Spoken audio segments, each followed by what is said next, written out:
I'm Bill Townsend. I've lived in Wotton for about 9 years. I was a nominal Christian. I attended Sunday school as a child, had a religious education at school, and attended church for a while. Then it got to occasionally, and then it was just high days and holidays, christenings, weddings and funerals and that sort of thing. I knew about God and Jesus, but I didn't know them. My prayer life was a gabbled Our Father and Amen when the minister had said his piece. I want to tell you about my first real prayer. I was 21, serving in the Royal Navy in the Korean War in the 1950s. The whole ship was given a make and mend, which is sailors speak for a day off. I was lying in the sun, sunning myself on the upper deck, and I thought, I can't stand here, because the radar was broken and I just had to go and fix it.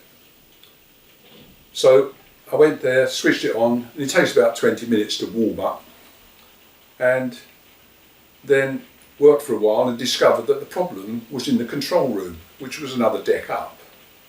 So I went up there, discovered what the problem was, and I was kneeling down, there, reaching in and taking out the offending part, when another engineer, lying in the sun, said, I can't lie out here.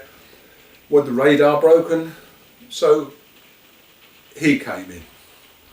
Well, when I found out what the problem was, I went down to the radar and I switched it off and took the fuses out, and you're supposed to take the fuses to the officer of the watch, but I hadn't done that. I'd taken them out and left them on the top because, well, everybody had a make and mend, didn't they? There was nobody about working. So when this guy came along later, he took the fuses, plugged them in, and he switched it on to warm up. When he did that, I was the one who was warming up, because there I am, crouched in there, and I'm removing the offending part, as I said, and I got an electric shock.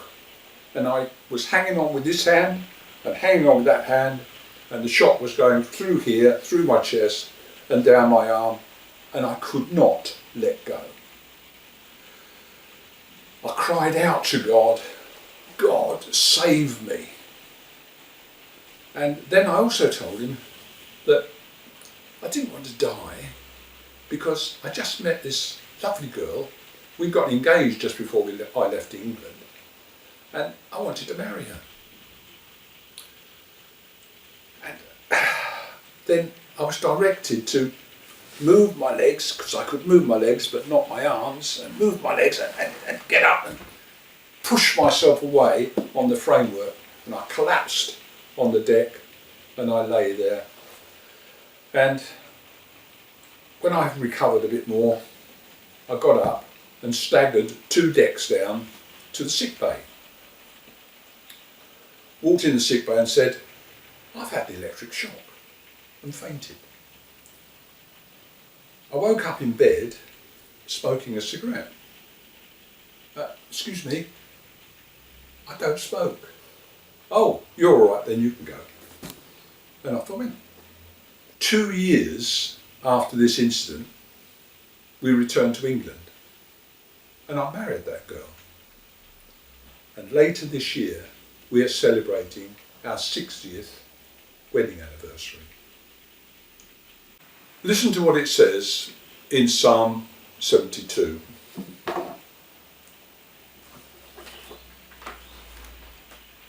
For he will deliver the needy who cry out, the afflicted who have no one to help.